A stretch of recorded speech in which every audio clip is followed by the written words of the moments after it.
Kristo nga siya nagpakamatay alang sa atong kaluwasan, nituo kita nga siya naigugma kanato apan wala kita magtuman sa iyang kabubuton.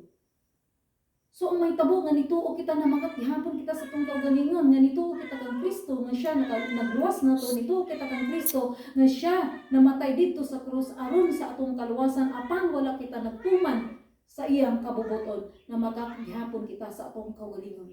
So basahon na to ang 1 John chapter 2 verse 4 paingon sa 5. Hallelujah, thank you Jesus. So 1 John chapter 2 verse 4 paingon sa 5.